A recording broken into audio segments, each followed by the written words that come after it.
So, 1 Corinthians chapter 8. Ito po ang ating pag-aaralan ngayon at alamin natin yung mga issue na nasa chapter 8. Ano ba ang mga issue na mention dito sa chapter 8 at isa sa mga concern ni Apostol Pablo. So alam po natin yung background ng mga taga-Korinto. Sila po yung church na may iba't ibang category ng mga believers. May dinescribe si Apostol Pablo na natural man, babe, carnal, immature, spiritual. So sila lang yung iglesia na may iba't ibang category. Since na mayroong iba't ibang category, mapansin po natin yung spiritual growth ay hindi parehas, kaya nagkaroon ng problem, may mga division sa iglesia. At ito nga ang mga concern. Ito yung isa sa mga inaayos ni Apostol Pablo. So alamin po natin yung mga ilang bagay sa chapter na ito. So in 1 Corinthians chapter 8, the apostle addresses a question about eating food that had been sacrificed to idols. So isa dito yung pagkain na inaalay sa mga Diyos-Diyosan. While the specific issue was common in the city of Corinth, and Paul's teaching goes beyond food and teaches important principles about knowledge, love, Christian freedom, and concern for others. So isa sa mga issue yung tungkol sa pagkain na inialay sa mga Diyos-Diyosan, at yung may mga teaching na mention din tungkol sa kaalaman, knowledge, love, at mayroon pa Christian freedom, at yung iba pang mga concerns. So number 1 na isa sa mga pag-usapan natin, or verses 1 to 3 sa chapter 8. Now, as touching things offered unto idols. So verse 1 pa lang ma-mention na natin, touching things offered unto idols, we know that we all have knowledge, or knowledge puffeth up, but charity edifieth. Number 2, and if any man think that he knoweth anything, he knoweth nothing yet as he ought to know. Ayan, and then sa verse 3, but if any man love God, the same is known of him. So mapansin po natin sa verse 1 na mention na po dito yung mga bagay offered or naialay sa mga Diyos-Diyosan. At isa din sa kanyang na-mention, knowledge puff up, but love builds up. So yun po yung yun yung contrast, knowledge and love. So Apostle Paul explains some Corinthian believers knew that idols were not real gods. Pinaliwanag yan ni Apostle Paul na ang mga Diyos-Diyusan, ibig sabihin during that time ay mayroon pa po na sumasamba sa mga Diyos-Diyosan, at sinabi ni Apostol Pablo na yung mga Diyos-Diyosan ay hindi totoo. So they felt free to eat food offered to idols. Kaya pala, ganun po ang nagiging issue. Paul agrees that their knowledge is correct, but he warns that knowledge alone can make people proud. Kung tutusin, wala namang masama na may kaalaman. Okay, pero ang maging danger dahil sa kaalaman ay nagiging proud or naging mapagmataas. So, ganun po ang nagiging disadvantage or disadvantages. So, na-mention doon yung tungkol sa knowledge and then sa mga food na ito'y pinagbabawal. Pero itong mga taga-Corinthians, siguro hindi sila aware na may mga bawal na hindi dapat nilang gagawin. Pero sa puntong ito po ay ang mga Corinthian believers, ang ilan ay sumasamba sa mga Diyos-Diyusan, dahilan na ito ay inadresan ni Apostol Pablo ng mga yon ay hindi totoo. So, meron tayong dalawang practical lesson under verses 1 to 3. Number 1, being right is not enough. Christians should also be loving. So, ano pong punto doon? Being right is not enough. Christians should also be loving. And number 2, avoid using biblical knowledge to look down on others. Dito po nagkakaroon ng hindi maganda na behavior, o sabihin natin na pang-uugali. Kasi ang nangyayari ay dahil sa mayroon silang kaalaman, ang tinitignan naman nila yung iba na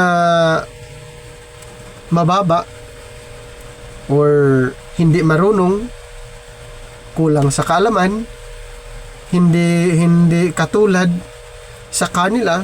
So, ibig sabihin po, itong mga taga-Corinthians ay nagmamayabang na sila at nilulockdown nila yung ibang tao. So, yun yung nagiging resulta sa kanila. Tingin nila sa kanilang sarili ay magaling, marunong, ay mapagmataas. Kaya yung ibang tao ay minamaliit lang nila. So, ganun po. So, hindi pala maganda kahit sabihin na mayroong alam sa Biblia, katulad ng prinsipyo ng mga taga-Korinto, dahil sa kanilang alam ay minamaliit nila ang iba. At sana hindi ganon ang mangyayari sa mga believers ngayon na may alam sa Biblia and then minamaliit yung iba. Bagkus ito po'y ating tutulungan. Okay? Ang ating mission is to make all men see what is the fellowship of the mystery. That's our mission. So, hindi ibig sabihin na alam natin ang rightly dividing, alam natin ang right division, ay nagiging mapagmataas tayo. Dapat hindi ganon. Wala tayong ganong klaseng pang-uugali katulad ng mga taga-Korinto. Sa halip ang ating mga natutunan, gagamitin natin para matulungan yung iba instead of yung magiging mapagmataas. So, ang nangyari kasi sa mga taga-Korinto ay minamaliit na lang yung iba o nagiging proud sila. Nagiging mayabang na sila. At ayon sa yung sa kanilang sariling prinsipyo, mayroon silang kaalaman. At tandaan po natin, ang mga taga-Korinto ay na-describe as spiritual. Sila po ay isang church na tinatawag na spiritual. At kung mababasa nyo doon sa 1 Corinthians 14 at sa iba pang mga verse, iba pang mga chapter, makikita natin doon na itong iglesyang ito ay na-describe as spiritual church. So ang nagiging nagiging epekto po sa kanila ay nagiging ma-proud or naging mayabang, mapagmataas, and then minamaliit yung iba. So dapat bang tularan ang iglesyang ito? Hindi. Hindi siya pwedeng dapat tularan na pag may alam ay maipagmalaki, mapagmataas, at yung iba minamaliit. Ang ating misyon, tumulong when it comes of education, tulungan natin sila. Okay? Para matupad yung sinasabi ni Pablo na sa Ephesians 3:9, and to make all men see what is the fellowship of the mystery. So ask, will my actions help build others up? That's the personal question na pwede niyong or it requires personal answer. Now, the application is, immature Christian may understand that certain activities are not sinful, but if discussing them arrogantly hurts fellow believers, love should take priority. So malinaw po sa atin yan. Dito po sa chapter na ito ay isa sa mga na-emphasize is yung love. Instead of discussing any issues. So hindi yun ang dapat. Kaya dito sa verses 1 to 3, isa dun sa mga issue na na-mention natin yung tungkol sa mga Diyos-Diyosan, knowledge, at kung papaano nila i-handle or papaano nila maipapakita. Pero sa puntong ito kasi ay very obvious dahil sila'y mga believer pero ay nagkaroon pa rin sila ng mga practices na ito'y inline with idols or mga Diyos-Diyusan. At isa pa doon ay nagmamarunong sila dahil sa kanilang inaakala na mas mataas sila kumpara sa iba. Kaya may mga hindi pagkakaunawaan.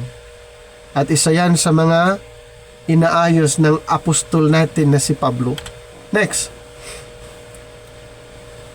Sa verses 4 and 6, ito na may na-mention dito yung sinasabing there is only one God or one true God. Basahin lang natin yung verses 4 to number 6. As concerning therefore the eating of those things that are offered in sacrifice unto idols, we know that an idol is nothing in the world, and that there is none other God but one. So verse 4. And then verse 5. For though there be that are called gods, whether in heaven or in earth, as there be gods, or many, and lords many.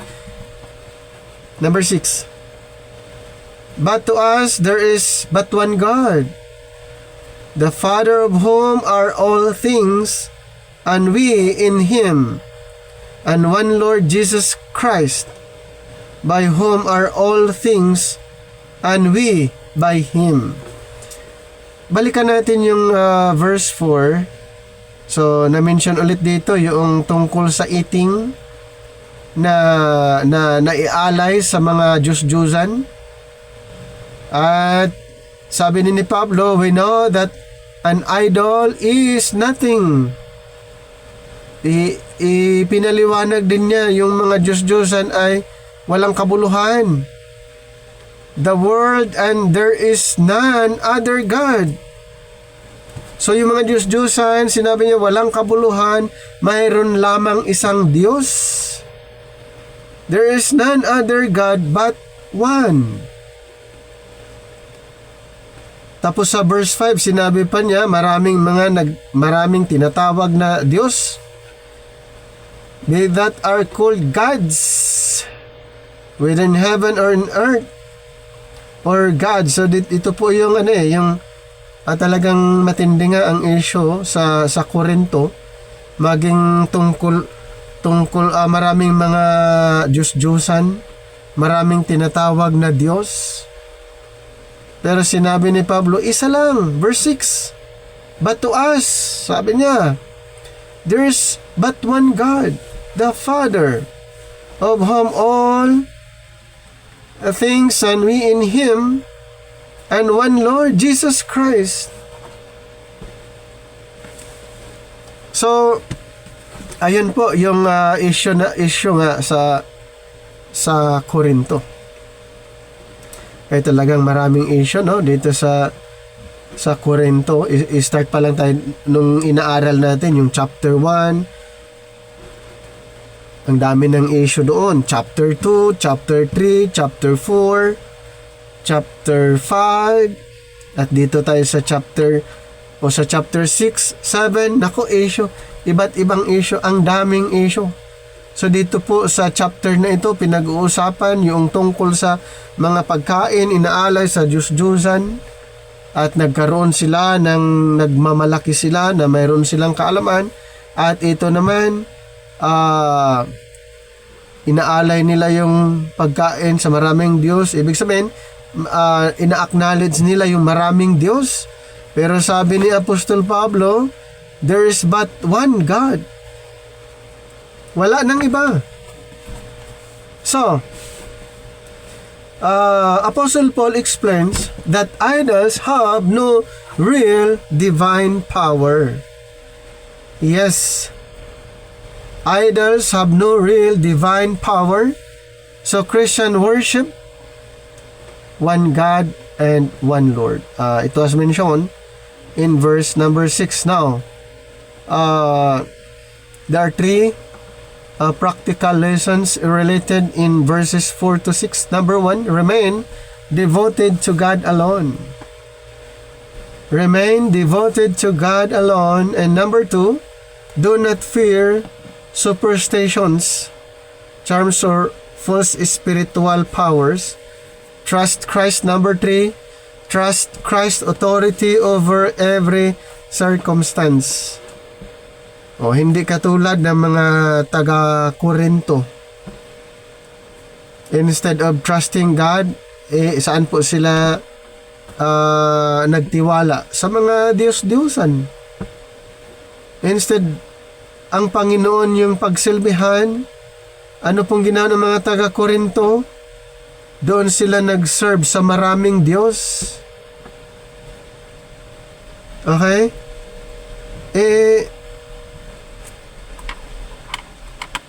si Apostol Pablo ay nalungkot sa ganong ginagawa ng mga believers. Hindi naman talaga maganda na sila'y naligtas or sabi nating saved by grace, pero patuloy pa rin sila sa paggawa ng mga bagay na ayaw ng Panginoon.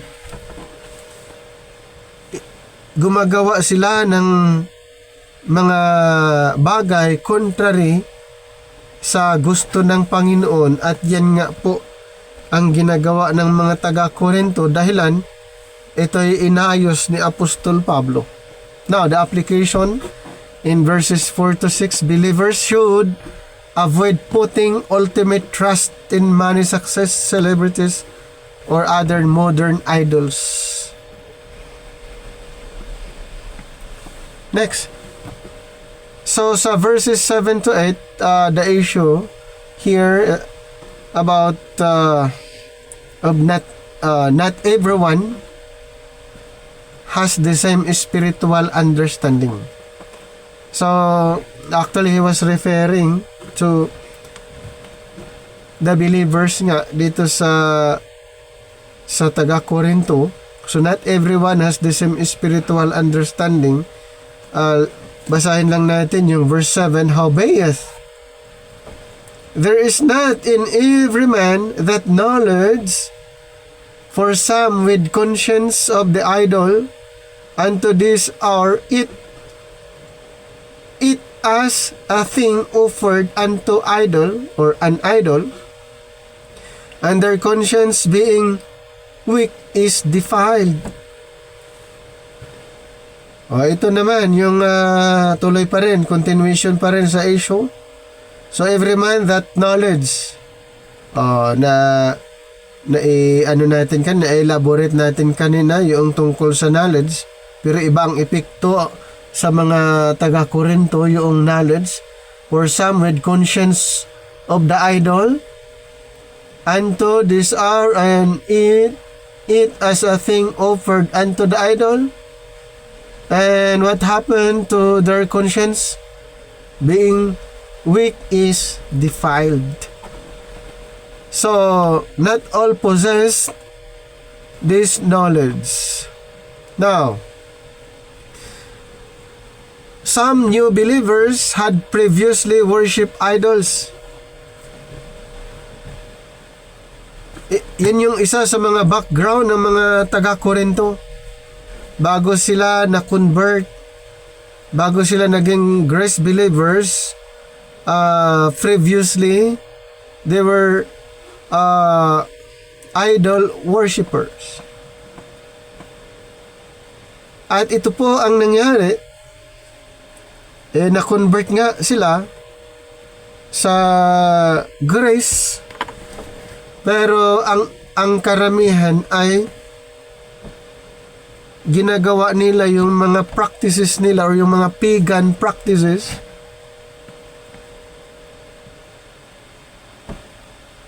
Instead na kalimutan na nila, iwanan na nila or iwasan na nila yun, ang nangyari po ay ginagawa pa rin nila. Kaya nagkaroon ng problem sa loob ng iglesia. Kaya ang description mostly sa mga Corinthians, babe, immature, carnal.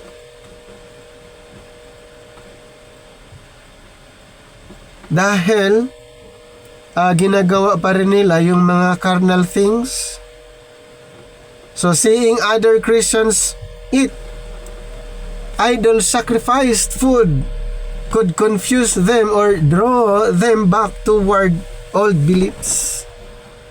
Ayan po. Ibig sabihin pala yung mga pagkain na inaalay nila sa mga Diyos-Diyosan, ito'y kanilang kinakain. Dapat hindi. Diba, yun yung issue. Yung mga pagkain inaalay sa mga Diyos-Diyosan ay hindi dapat kainin yung mga pagkain na yun. So yun yung mga issue na Inaayos ni Pablo dito eh.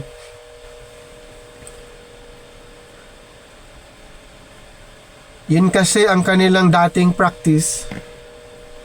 Nung hindi pa sila na-convert, yun yung kanilang dating practice at dinadala lang din nila yung practice na yun. Kaya, inaayos ni Pablo. Tanong, pwede bang gayahin natin ang mga taga-Korinto? Hindi. Kasi hindi naman inaalaw ng apostol natin na si Pablo, kung gagawin natin katulad ng mga taga-Korinto o dahil nauulit lang din yung problema, problem solved. Dapat hindi na maulit. Kung ano yung nangyari sa Korinto, inaayos na, ay hindi na pwedeng ulitin. Hindi na dapat mauulit. So hindi pwedeng tularan yung mga practices na ginagawa ng mga taga-Korinto.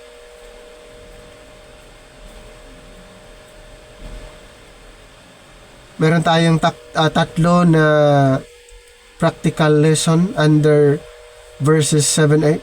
Number 1, spiritual maturity develops over time, or strong believers should be patient with weaker believers, or do not expect everyone to have the same level of understanding immediately.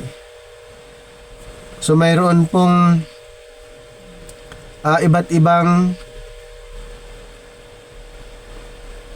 karunungan or iba't ibang spiritual understanding kasi hindi pare-parehas ang level of maturity.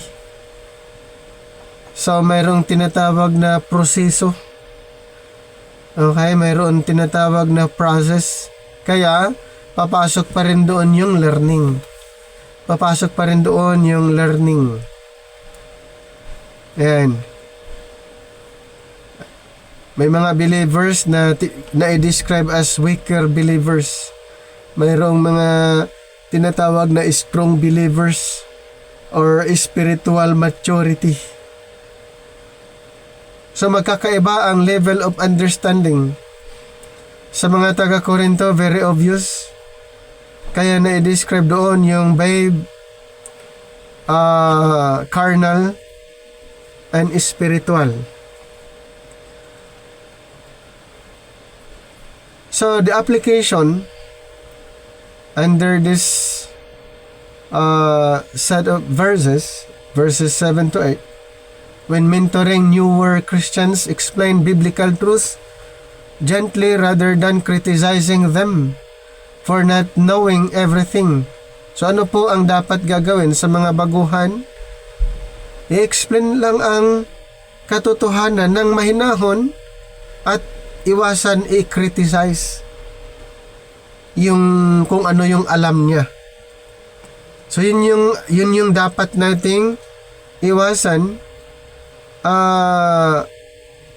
yung kung ano yung kanyang kakayanan, kung ano yung kanyang pagkakaunawa, ay dapat natin silang i-guide, turuan ng katotohanan instead of criticizing.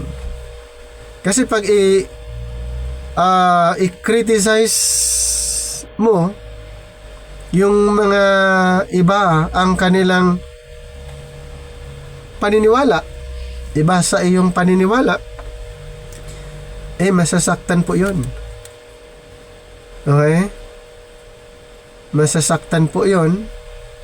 Iba yung paniniwala mo, iba sa kanya, tapos pilitin mo na magiging katulad mo siya. Naku po, hindi pwede yon. Hindi kayo magkasundo. Okay? Kasi ang mangyari doon, i-criticize mo ang kanyang paniniwala, at ang basis ng pagkritik mo ay yung alam mo.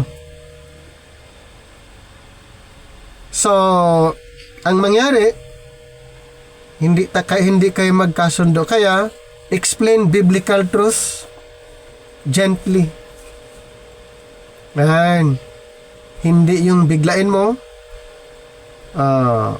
Wag mong biglain ipaliwanag yung alam mo na ayaw niya. Hindi pwede. So kung mga baguhan or kahit iba, explain biblical truth gently rather than criticizing them for not knowing everything. So hindi po ganon ang ating prinsipyo sa pagtuturo. Kung gusto nating ma-share ng maayos ang Biblia, wag nating biglain, wag nating agad na sabihin na mali sila. Yun yung iniiwasan natin na term na tayo tama, sila mali. Hindi pwedeng ganun po. I-explain mo lang yung katotohanan at sila na yung mag-discover kung yung kanilang paniniwala tama o mali. Dapat sila yung tulungan natin silang mag-discover, i-discover nila yung alam nila ito ba'y tama o mali. Kaysa tayo ang magsasabi, mali sila, tayo tama. Hindi ka makapag-share ng maayos doon. Hindi ka papakinggan ng iba. Kasi mayroong attacking, di ba? So, hindi po ganon.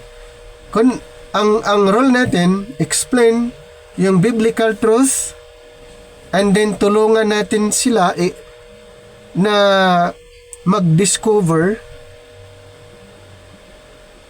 alin ang tama at alin ang mali at hayaan natin sila na mag-discover doon. Basta hindi tayo yung direct na magsabing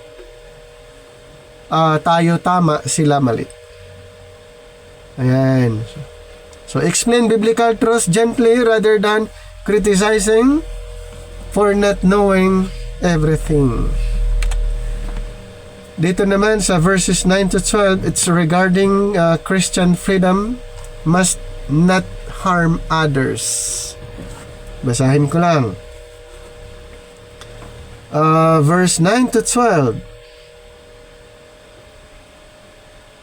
But take heed, lest by any means this liberty of yours become a stumbling block to them that are weak.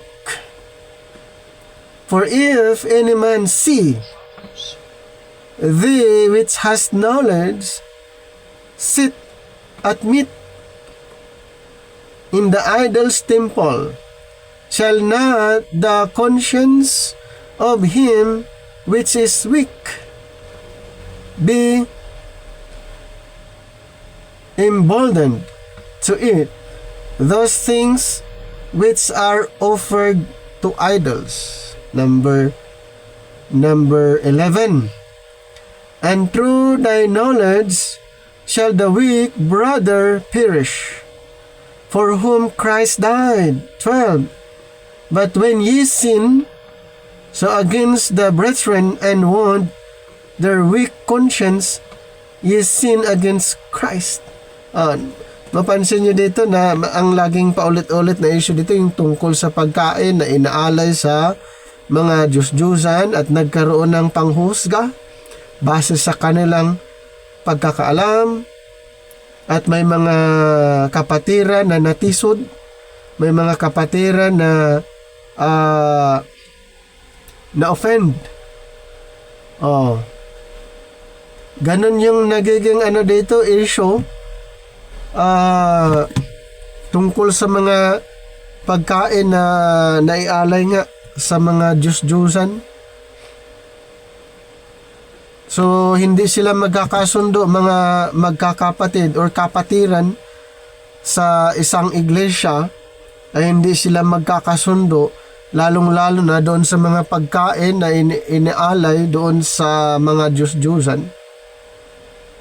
So, be careful. However, that the exercise of your rights does not become a stumbling block to the weak o dun sa mga mahihina. O tama naman, halimbawa sabihin mayroon kang rights pero dapat ding maging maingat para hindi matisod o ma-offend yung mga na-describe ditong weak or yung mga mahihina. O palagay natin na ito yung mga baguhan para hindi sila matisod. So, sa mga taga-Korinto, dito sa binasaga natin, ay may mga mananampalataya na sila ay considered as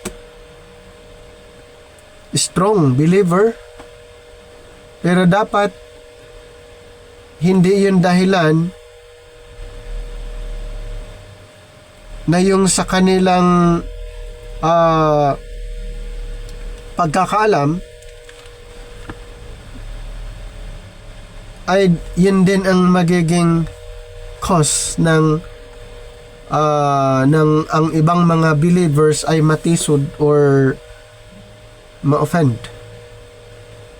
Kaya be careful that the exercise of your rights does not become a stumbling block to the weaker believer.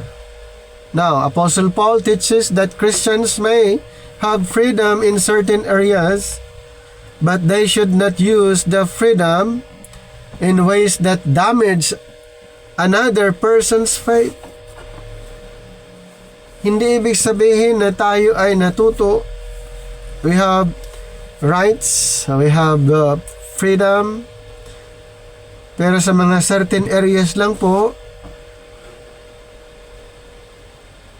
So, hindi ibig sabihin na yung freedom na yon ang dahilan na ma-damage yung ibang paniniwala. Ayan. Hindi po yan dapat gamitin para yung ibang mga paniniwala ng ibang tao ay masira. Or sabihin lang natin, yung hindi dapat, yung alam natin, yung natutunan natin, ang dahilan para yung ibang paniniwala ay masira. At yun nga po ang nangyari sa mga taga-Korinto. Dapat bang sundin yung kanilang ginagawa? Siyempre naman ay hindi. Dahil yun nga na-mention natin, ang goal natin ay makapag-share ng makapag-share ng maayos at yung walang masaktan, para sila din ay matuto. Ang nangyari dito sa Corinthians kasi ay mas madali nilang husgahan yung iba dahil nandun sila sa estado na sa tingin nila ay sila'y matured. Ganon po yung na ang naging sitwasyon. Pero do not use the freedom in ways that damage another person's faith.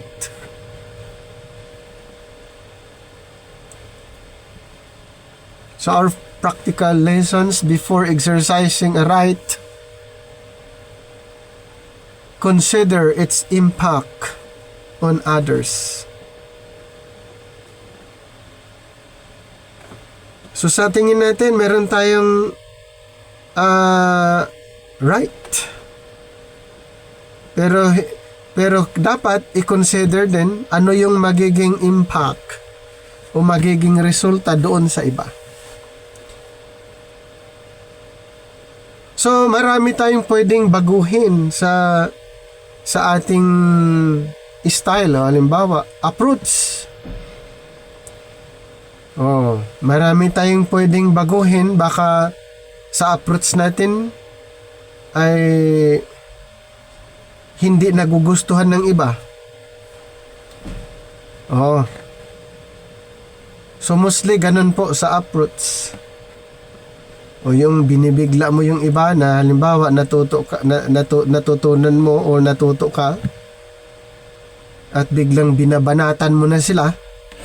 Nako, paalisin ka sa kung saan ka na organization. O dapat hindi, kundi tutulungan natin ang organization na sila din ay matuto katulad ng natutunan mo. So, ang ano doon ay mayroon tinatawag na malasakit o papaano mo o anong approach ang gagamitin mo para yung organization ay matuto din katulad ng natutunan mo. Yan. So, consider its impact on others. Freedom should be guided by love. And influencing someone towards sin is a serious matter. Now, examples today might include dito po yung naging problem nga sa mga taga-Korinto regarding sa mga pagkain na inaalay sa mga Diyos-Diyosan.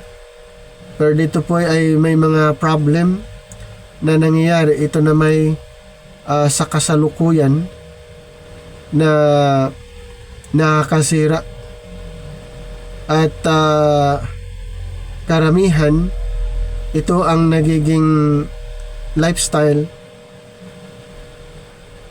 katulad lamang ng alcohol consumption, entertainment choices, social media behavior. Ito po yung mga nangyayari sa panahon natin ngayon na hindi nakakatulong. Actually,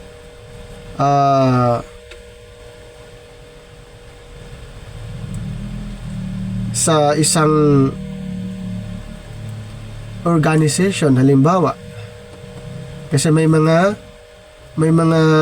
group of denomination na conservative, 'di ba? May mga ganon, conservative, at tinitignan ng karamihan kung ano yung ginagawang style. At doon nila ibabase yung mga critics. So may mga ganun po in our time. So isa pa yung personal lifestyle decisions. So even if something is not sinful, believers should ask whether it could lead another persons into temptations or confusion. Kaya ganun po yung nagiging scenario sa mga taga-Korinto ay hindi pare-parehas ang kanilang understanding. Yung kanilang level of maturity ay magkakaiba. Kaya madali sa kanila na i-critic yung kasamahan nila dahil nga may mga iba't ibang background ang mga believers doon, at mostly yung issue sa chapter na ito ay tungkol doon sa mga pagkain na inaalay sa Diyos-Diyosan, tungkol sa knowledge at yung iba pang mga issue na na-mention. So, isa yan sa mga inadresan ni Pablo tungkol sa mga pagkain na inaalay sa mga Diyos-Diyusan. Tuloy natin. Dito naman, love sometimes chooses self-denial. Sa verse 13 naman, ito yung sa verse 13. Wherefore, if meat make my brother to offend, I will eat no flesh, while the word standeth, lest I make my brother to offend. Talagang hanggang sa verse 13, yun pa rin ang issue, yung food. If meat make my brother to offend, kakain ba siya? Hindi na lang. So mayroong kumbaga ikaw yung mag-adjust. Kung ikaw nakakaalam, ikaw yung mag-adjust. Ganun yung nagiging scenario. Kung yung kapatiran ay matisod nga or ma-offend, ay wag na lang kumain pag ganun. Para sa kanya, para siya hindi ma-offend. So, ganun yung nagiging scenario. So, Paul is willing to give up a legitimate freedom for the spiritual benefit of others. So, ito yung mga practical lesson. Number 1, Christian maturity is shown by sacrifice, not merely by exercising rights. Ito nga po yung nangyari dito sa verse. Kumbaga ito yung conclusion. Kumbaga sa verse 13, ito yung last verse na gustong ipaabot ni Pablo sa mga taga-Korinto. So kung ganun ang magiging scenario na siya ay ma-offend, yung kapatiran, dahil doon sa pagkain na inaalay sa Diyos-Diyosan, ay wag na lang kainin, wag na lang kumain. Ayan. So love is willing to surrender personal preferences for another person's spiritual welfare. And then following Christ often means putting others first. So mayroong kumbaga mayroon kang strategy, di ba? Mayroon kang dapat na strategy na gagawin para siya'y hindi ma-discourage. Pero natin sa panahon natin ngayon ay mayroon ba na mga believers ay matisod or ma-offend pag ikaw ay or kumain ng iba't ibang pagkain? May mga ibang believers kasi na may mga pagkain silang hindi kinakain ayon sa kanilang paniniwala. At lalo na kung kaibigan o kaibigan mo, and then halimbawa yung issue ng Muslim iba, issue ng dinuguan, may mga ganon. May mga group of believers na hindi kumakain ng ganon dahil kasalanan yun ay base sa kanilang paniniwala. At yung issue dito, yung tungkol sa pagkain na inaalay sa Diyos-Diyosan. Ayan. So, para masettle yung problem, wag na lang kumain para hindi ma-offend yung mga mahina sa pananampalataya. Sino ang mag-adjust? Yung nakakaalam. Okay? Yung matured enough, siya yung mag-adjust. So a believer may choose to limit certain freedoms when around people who might be negatively influenced by them. And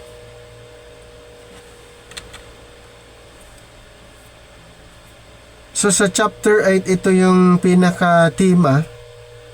Sa verse 1, ang tema sa verse 1 is knowledge and love. And the practical lesson is love is more important than showing how much you know. And then verses 4 to 6, ang theme or tema, it's about one true God. Then the practical lessons is worship God alone. Then verses 7 to 8, ang tema, care for weaker believers. And then the practical lessons, be patient with those growing in faith. Verses 9 to 12, ang theme, care for 9 to 12, responsible freedom. And then the practical lessons, use your freedom wisely. And then verse 13, ang theme or tema, self-sacrificial love. Then ang practical lesson, put others' spiritual well-being first. So the main message of this chapter, or the central teaching, Christian freedom should always be guided by love.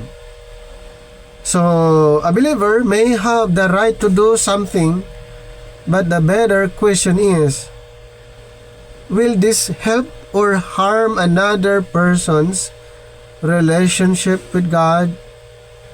Love for God and love for others should guide every decision. So yun yung pinaka main pala doon is love. Yung pinaka pinupunto ni Apostle Paul para para makatulong sa mga brother or sister sa mga kasamahan ay nandoon yung love. Okay? So pag mayroon yung love, ay makapag-share ka ng with love. Okay? So yun yung isa sa mga gustong i-emphasize ni Apostol Pablo para hindi masaktan yung tinatawag na weaker believers or yung hindi sila ma-offend base doon sa kanilang ginagawa.